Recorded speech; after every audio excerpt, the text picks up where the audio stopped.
This on Mike Trout, and it's not good news. Mike Frostad, here's the trainer for the Angels, comments on Mike Trout's injury.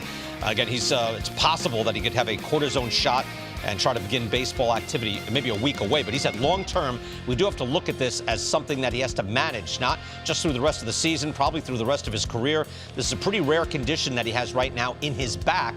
The doctor, that's Dr. Robert Watkins, who is one of the most well-known spine surgeons in the country, if not the world, doesn't see a lot of these. The actual condition that Mike Trout has, it's costovertebral dysfunction at his T5. Now, you start thinking of serious back injuries. You start thinking of some great players in the past that have had them. But I don't know. I'm not an orthopedic surgeon, clearly. Yeah. Maybe John is. But we don't know exactly that. But it sounds frightening, doesn't it? What's happening? Yeah, they said he's going to have to manage it throughout his career. And, Mike Trout came out and said, don't count me out, basically, and that he feels he'll be back this year. They suggested maybe he won't be back this year. He says he'll be back this year, and he thinks he'll get through it. But he did agree that he's going to have to manage it. And I will say, Dr. Watkins, who I've seen, he is the preeminent back guy in the world, I believe. I mean, he's got the right doctor, but if this Dr. Watkins has not seen it very often, you know how this is very rare, because he sees all of the guys who have back trouble. Initially, there were a bunch of different diagnoses on this. Rib cage inflammation, then it was back spasms, now again, some sort of dysfunction on his spine. Trout, again, best player in the world, has missed a lot of games recently. He had the calf strain that missed most all of the season. That was just last year. He's also had issues, now you see rib cage back. Foot surgery that just shut him down in 2019 at the end of the season. The torn ligament was sliding into second, but he's missed a lot of time for, certainly a first ballot Hall of Famer. He misses a lot of games. Well, this is potentially devastating news. When I start thinking about athletes and their backs, your back is everything rotates and revolves around your back.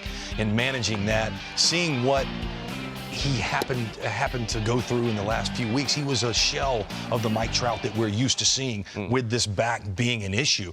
Knowing that he's going to have to manage that for the rest of his career and hearing that from the world's best doctor, not good news if you're the Angels. Not good for baseball. We want to see Mike Trout out there making the plays that we're used to seeing and hitting those homers that we know he does when he's healthy. He's about to turn 31, right? So you want to see a great 30s from a Hall of Fame player. I hope we still get that. Yeah, he was remarkably healthy through his 20s. I mean, he basically had almost nothing for the first 9+ years of his career. Last year, I mean, he missed half the year with a calf injury. That was a lot more, yeah.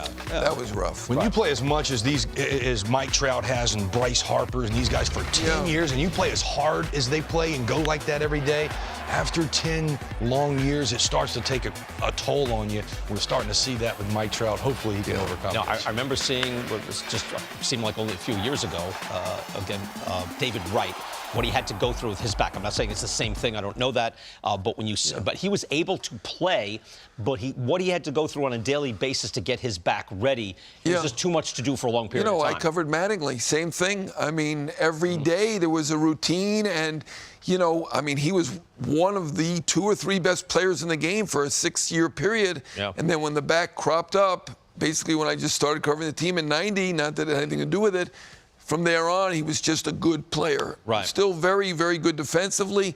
Still hit for a pretty good average, but did not have the power. Didn't have the power. Did not have the power. You still voted for him for the Hall of Fame? I did, because I thought he was the best player in the game. He's a good voter. He's a good Hall of Fame voter. I'll say that about John Heyman.